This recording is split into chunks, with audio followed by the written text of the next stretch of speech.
Hey, we're live right We, now. How exciting. we Now, are live right now. this is a big deal for us. Look at Deborah's in. Hey, Deborah's in the room. Michelle, good to see you. Glad to have you in the room. Well, we're excited to have everybody in the room because we want to really talk about some important stuff because we got a lot to say.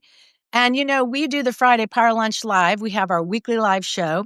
Vanella and I have been doing this, gosh, for years now. This will be going into our 6th season that we've been producing this show weekly because we just love the community. We love to do it. But we're like, something's missing on our Substack, and we wanted to do some armchair punditry. And you got up this idea of this armchair punditry.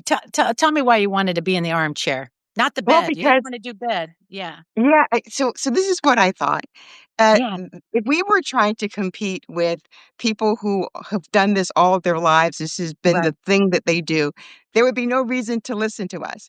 But we have something very different. We are everyday women who do everyday things, but have this passion for activism, have a passion for grassroots activism. And we think that there would be folks who are interested in hearing what we think, which is probably a lot like what they think sometimes. But I think that we just sort of come at things from a different space just because of the experiences that we have. And so I would like I to think agree. that folks would be interested in hearing what we have to say. Well, we have a lot of fun just because we talk all the time behind the scenes. And a lot of our shit that we talk about, I'm like, this should be live. And let's just say that we've been doing political work. We've worked on campaigns. I've worked on a lieutenant governor's campaign. We've been working, getting people elected. We are in probably so many rooms in the grassroots listening to different leaders. So we do a lot of listening. And I think our input is really important. And then just our personal life is a lot of fun. So I think just as we settle in, we're just so glad people are with us and we see people tuning in, which is really cool. But we really picked this Sunday to go live. We're on break from our regular show, producing that. And we're real excited because we will come back December 5th with some great people like Elaine Luria, who's running for Congress. We know that 2026 midterms are going to be the bomb and the shit where we really got to make sure that this win on our back, the wins we've been having, we continue. And so we have Beth Macy, who is also running in Virginia. And then our Ho Ho Ho holiday show on the 12th. We have Leah Greenberg from Indivisible, David Pepper from Pepper Perspectives. We have Rachel Bittercoffer. Are you looking forward to seeing Rachel on the 12th? That is going You to be know a that I huge. am a fangirl of I Rachel, and I don't know know why she's not on every TV show because she is always right. And she's so I always think right. she is always right. And I think that the way that she talks about things and issues, I don't know whether it's off-putting to the people on TV or not, but they are missing it, Yeah. which is one of those other things that the grassroots has, which is this knack of understanding the right people to listen to. Yeah, that's right. And I think that's what's really important. And I can't wait to do some live with Rachel Bittercoffer. But when we were talking about our show, we thought, well, you know what? We were kind of scaredy pants a little bit about going live. We have sometimes both of our phones aren't working or something fun. But we were like, what the hell? Let's dive in. We're going to try to check in as much as we can.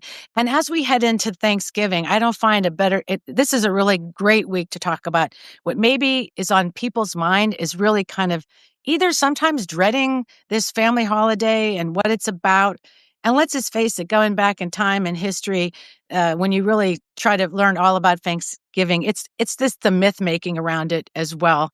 It's not what we always thought it was. It wasn't these Native Americans and Pilgrims getting together. Everybody got along fine, and that's kind of like how Thanksgiving sometime is shaping up in people's houses.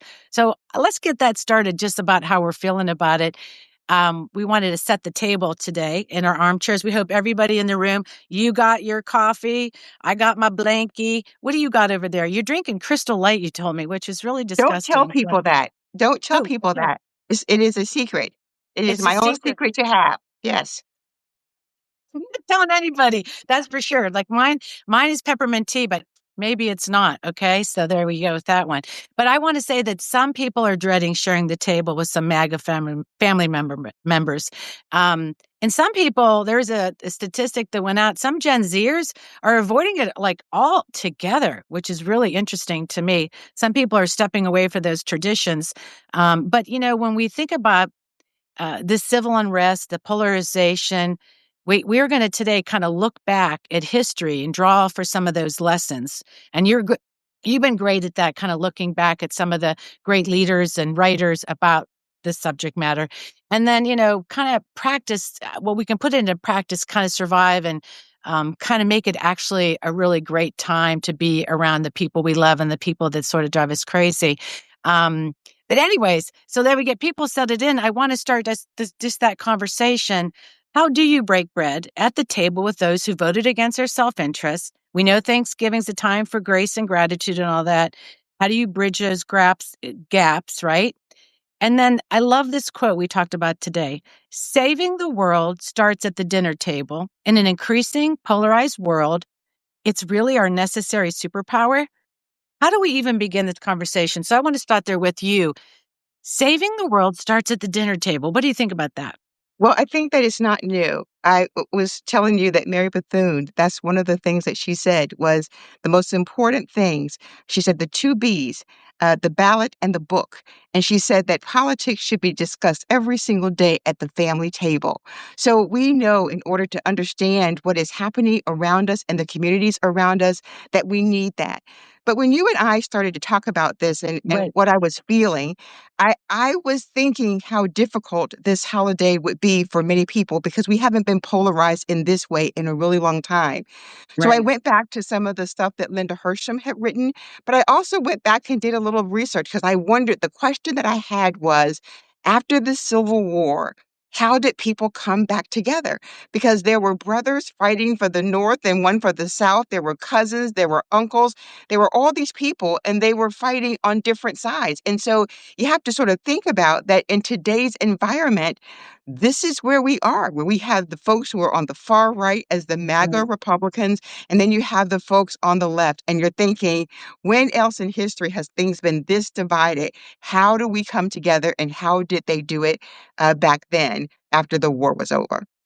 Yeah. Did it just like that's like a big question because I almost think that it's an allegory, like the idea that we're setting this big table. And I think, like you said, it's almost an everyday work, like talking to family members. But something around the holidays puts an exceptional stress on this shit, right?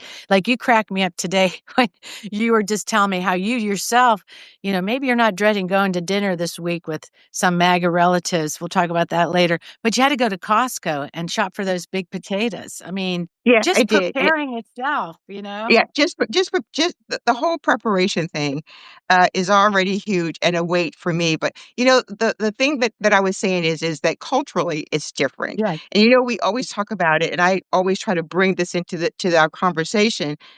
For Black people, it's gonna be a little bit different for Black people. We know that the majority of us vote Democratic. We might have some different views about how we get there, right. but the majority of us vote Democratic. So at our dinner table, it will likely not be this far right conversation, this polarizing conversation. There'll be some other things, but it will Yeah, it will probably likely not be that. But what's gonna happen at those tables where there is yes, this polarization, and even no matter what family you have, there's still gonna be some disagreements about how we talk about LGBTQ, how we talk about transgender, how we talk about all of these things. There will be some of that. There will be some of that. But the yeah. question is, how did they do it back then? How did they do And how do we yeah, how did they do it back then and how do we do it today? And back then they really did sort of have some people in the family who took the lead, who sort of said, I'm going to be the that? bridge builder. Yeah, so they had bridge builders in their families who would say, okay, I'm going to be the person who's going to bridge the gap back to bring some of these family members back together. And they really did it by not attacking each other and talking about their politics. They would say, I don't agree with what you've done or the views that you have, but I still love you. I love you. And so that was how they That's did it. the It was really through coming together. It was trying to figure out how to work together, how to sort of put their lives back together. And what I read said that some of them never came back together. Some of them, they no. went to the grave still hating each other for the decisions that they made through the war. That part is not a happy ending, but everybody in our family isn't gonna be that way, and there will be opportunities to mend some of the fences. Yeah, and I think some of the good news, I was listening to Ken Burns today. He was being interviewed. Speaking of the Civil War, a lot of people have watched Ken Burns' Civil War. The American Revolution he's covering now. I mean, there's just some really hard stories. This country has been through a lot. And and the kind of struggles between people we've somehow have seen to how we have bridged it in the past is a really, really interesting topic, right? But what gave me a little bit of hope is what Ken Burns said. He said, guess what? It's not as bad as it was then, at least not yet. So we can keep that little bit of hope around that it isn't as bad as it was then, which is, you can imagine when you are actually putting a bayonet in somebody and you're actually fighting your neighbor. But we are still at the beginning of this fight, and it is very much getting contentious. And there is that kind of worries that we do have around that. So when we talk about, like, I'll even say just personal stories with a friend, we're walking and she's like, Thanksgiving to her this year is not what she thought it was going to be. And she's going to be at a smaller gathering now with people, family members she hasn't talked to in a while, and that they're Trump supporters. And her husband was like, he's gonna wear some like anti-Trump stuff, and he was all set to just like bring the fire into the room. And I was like, look, I'm a funny person and I love to go at it, but I said maybe maybe for Thanksgiving, let's talk about different things you could maybe do. First of all, Yeah.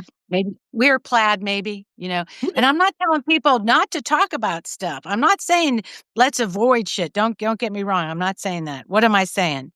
Is if you really want to make a bridge or you really want, there's an opening we could have now. There's a way to approach it. And what would be your thoughts on that? Well, I think that every family will be different.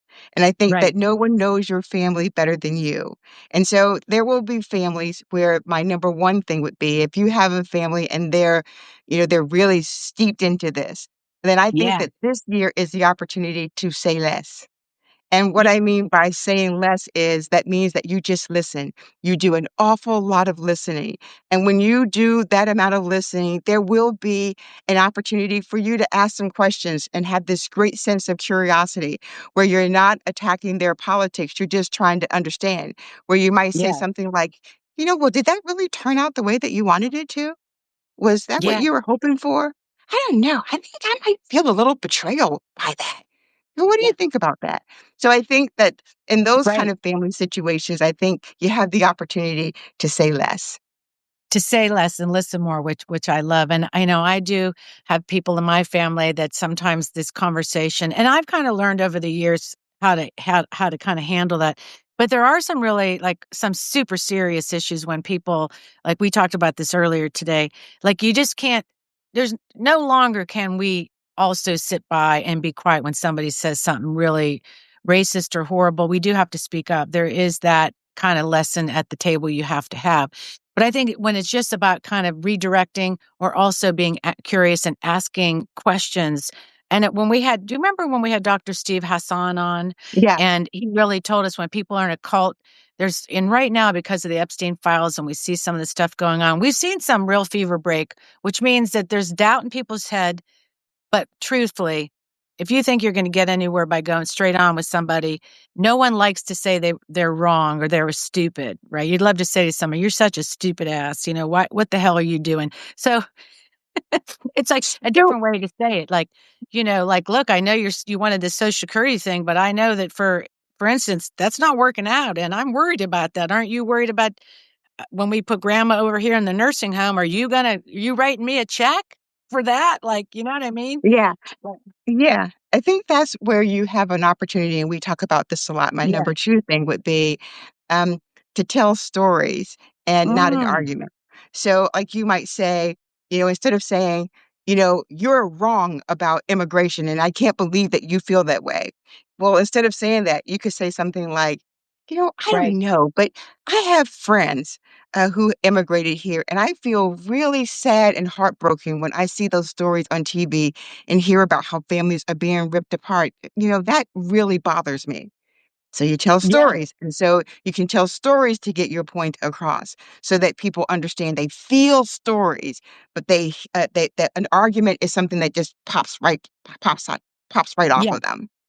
I do think we learned that even when we talked about this years ago about messaging, with Lakoff and all that. It's really to sort of set up some kind of story when, even if it's about healthcare, talking about a friend that like my nephew, a liver transplant. I'll like sometimes talk about that in the sense of healthcare and making sure we all take care of somebody and why you need to get vaccines. Hello.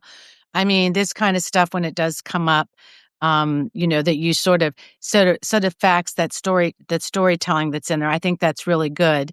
And I also think we said, that if it does get contentious, not at this table, instead of starting a food fight, how to kind of center it a different way, that how we want to make sure that, things get contentious, like how to deal with that. I don't know if you have any tips for Yeah, that I besides I do, and I think starting to smoke and leave the table or run to the bathroom. What did I got to say something funny because there was this little study that they said that uh, there was the story where people had all these ways to avoid conversation. They pretended they got a phone call. They went to the bathroom and hid out. And then this other one that was really funny. It said 47% of adults would prefer to sit at the kids' table just to avoid any kind of thing that are uncomfortable. So look, you could go to the kids' table right from yeah. the bat and say, I want to sit with the kids. And another person was talking about, you could calmly walk out of the room when politics come up. You can go play with the dog, chug a scotch, avoid all conversations, or maybe just talk about food and wine. It's the best connector. There are some fun ways to sort of deal with it. Um, you know, Yeah, I think, there are a couple of things, and the one thing that I really love, and there are a couple of people that I really love, and James Baldwin is one of them. Right. And Right. I think that this is the one thing that I love, and he says, um, "We can disagree with each other," and I will probably get this a little wrong, but we can disagree with each other and still love each other, unless our disagreement is rooted and me losing my human rights and my right to exist, my humanity and my right to exist.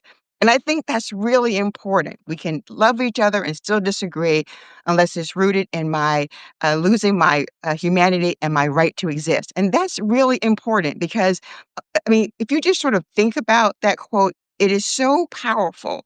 It is so powerful because you're telling Yeah. people it's okay. We can disagree on a whole lot of stuff. But then some Right. of these things are not political. They are someone's humanity. It is someone's right to exist. And I think you can say to a family member that we can disagree on politics, but I will stand my ground when we're taking away other people's rights, and we're taking away other people's humanity, and we're taking away other people's right to exist, and that I can't agree with you on. Politics Yeah. is talking about, whether or not we're gonna do Social Security or whether or not you believe this thing or that thing should happen about taxes, but we're talking about someone's humanity and right to exist, and that I cannot, stand for that, and I think people would understand you and feel you with a Right. response like that.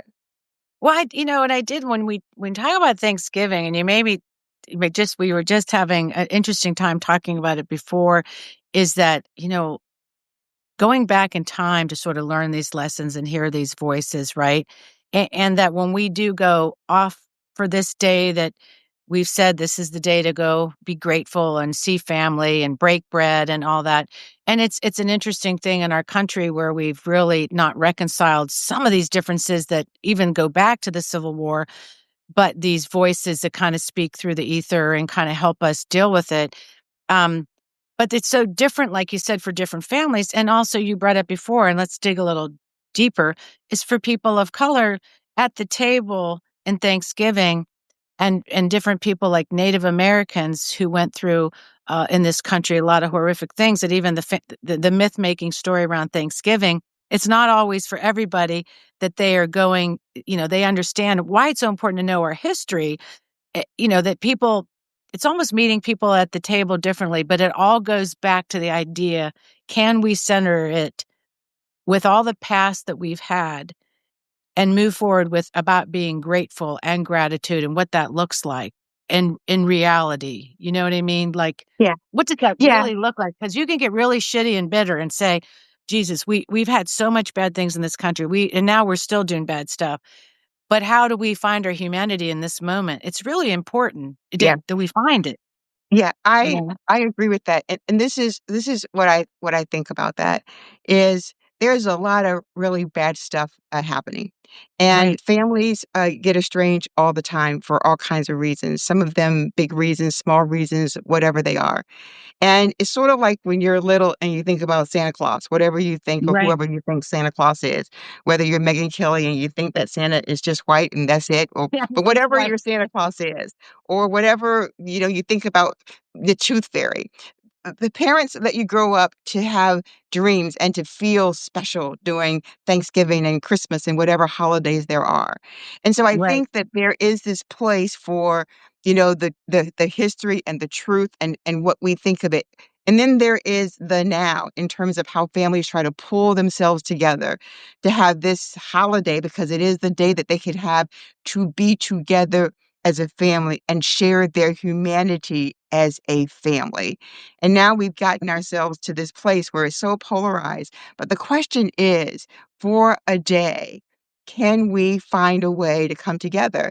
And to your point that you raised when we first started, that the world will shift and change based on families and the conversations that they have, because people are innately good and people really don't want to steal away other people's humanity and dignity and all those things. It is fear that causes those things.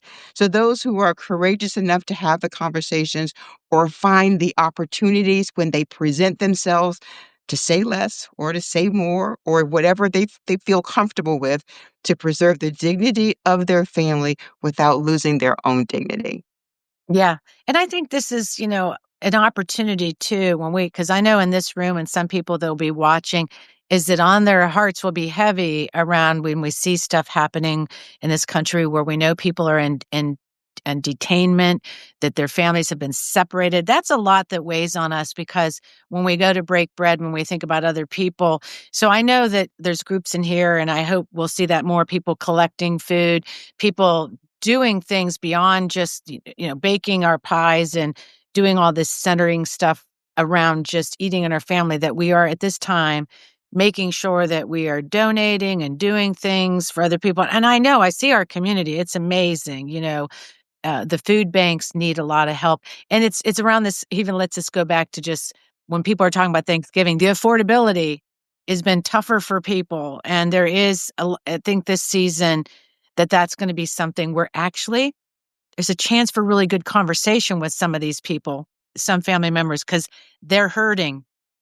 Yeah, I think so. And one of the other things that was really interesting, you were sharing a statistic, and we talked about, yeah, statistics matter. I mean, there are Yeah, places where those little, but there was some survey that talked about how many people still thought that Donald Trump was doing a good job, and the number is really high. If you just combine Democrats and Republicans, he has like a 37% approval or something. But if you pull out right, Democrats, Republicans still give him somewhere in the high 70s or 80s where they are good with what he's doing. So it may be in fact that the people sitting at your dinner table think that everything is cool.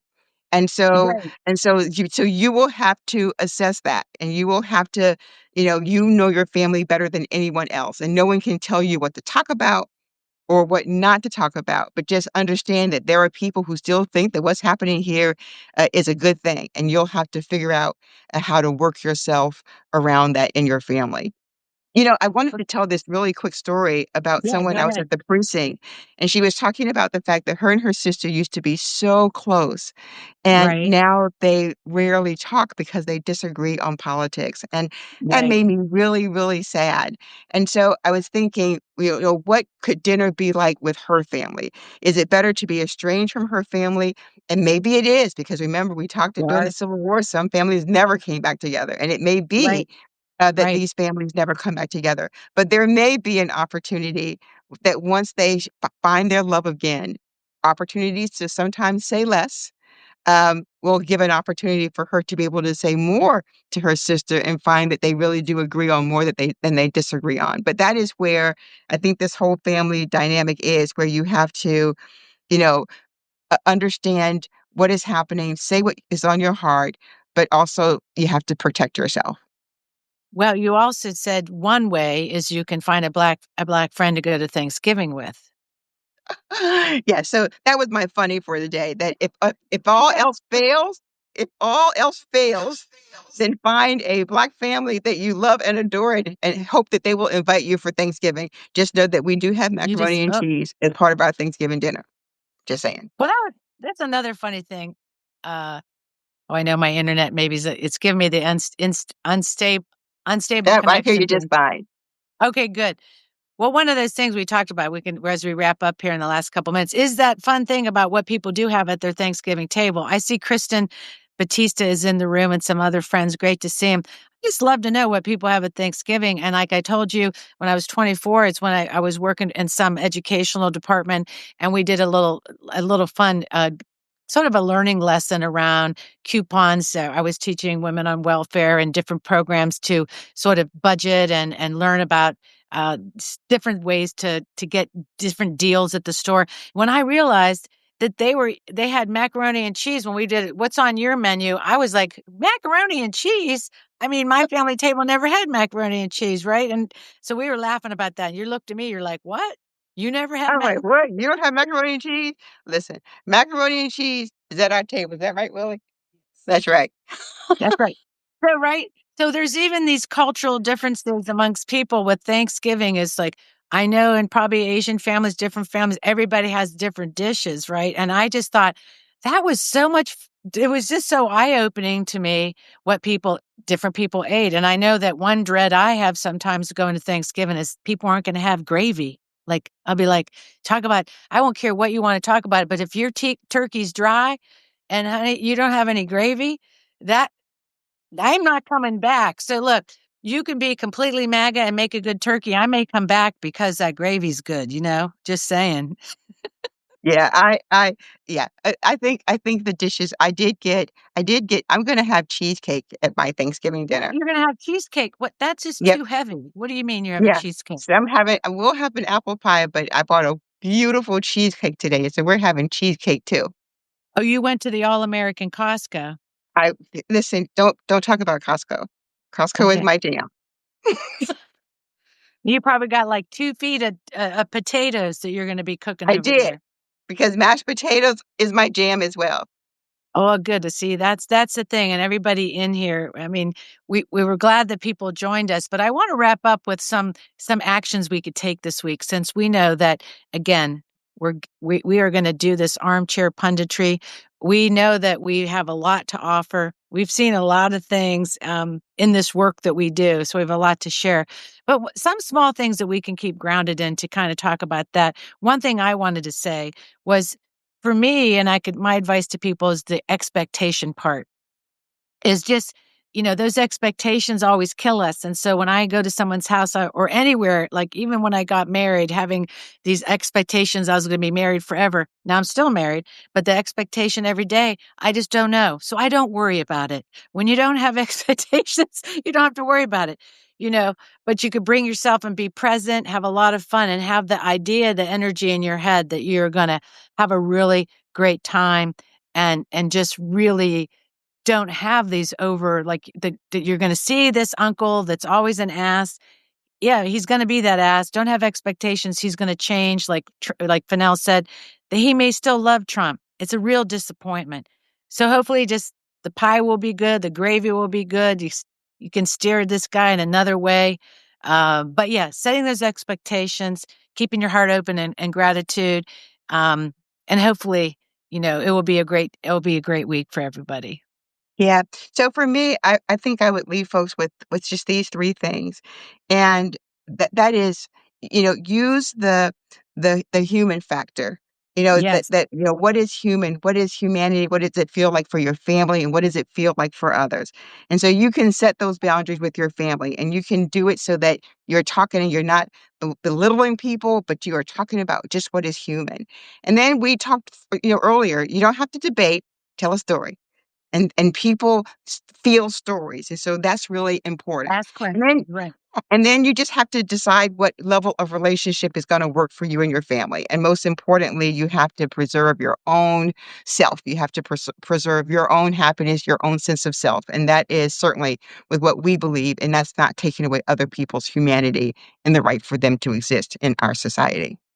So that's my And if 2 cents. that's good, and if they have bad pie or then it's just what it is, you know? You can, like I told my friend, just it's also like thinking about other things that you can do. When we center ourselves around one big thing, or Christmas morning has to be fantastic, and the Thanksgiving has to be the bomb, you know, it's just like, hey, plan a walk, plan different things, go see old friends, go connect with people, do all those things. I think that's really the way to go, and not focusing sometimes so much on one particular meal in general. Because in the past, you know, when I was doing some research around this, there was only one president that didn't proclaim Thanksgiving. That was Thomas Jefferson. He just didn't believe that the federal government had any role into proclaiming some kind of day of thanks. He felt like it was religion.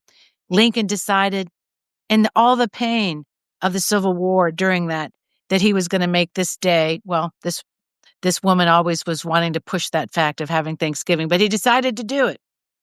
And all that pain and all that turmoil and all that trouble, that even the year before when they hung the Dakota Indians for all that massacre that they had, during all that time, he still believed maybe we can come together. So even in these hard times, through 9/11, through different things, we have figured this out. And I hope that we can figure out stuff more. But I also wanted just to make sure everybody here, when we talk about what we can also do, is we ain't buying it campaign. Let's end on that, because you went to Costco, so you get a really good pass on that, right? But we ain't buying it campaign that Indivisible's promoting. We want to make sure everybody watching takes part in that. No Black Friday, no Cyber Monday. We're not supporting Amazon, Target, Home Depot. Shop locally. So that's another thing people could do for now, is that go out, get ice cream at your local place. Be that part of the whole gratefulness. Help people in your community and shop local. Yes, it's 7:31, Catherine. Okay, we got to go. So happy Thanksgiving. Gobble, gobble, gobble, turkey, turkey. Great to see everybody. And we'll go live again probably sometime this week. We don't know. But we wish everybody having fun this week. And we will be back live for our Friday Power Lunch on December 5th. And we'll be back live in the room as much as we want, because we have shit to say and stuff to do. And so I hope your stuffing comes out and your macaroni and cheese tastes good. And I'll probably be joining you and Willie at the table this week. So. Good night. Good night, everybody.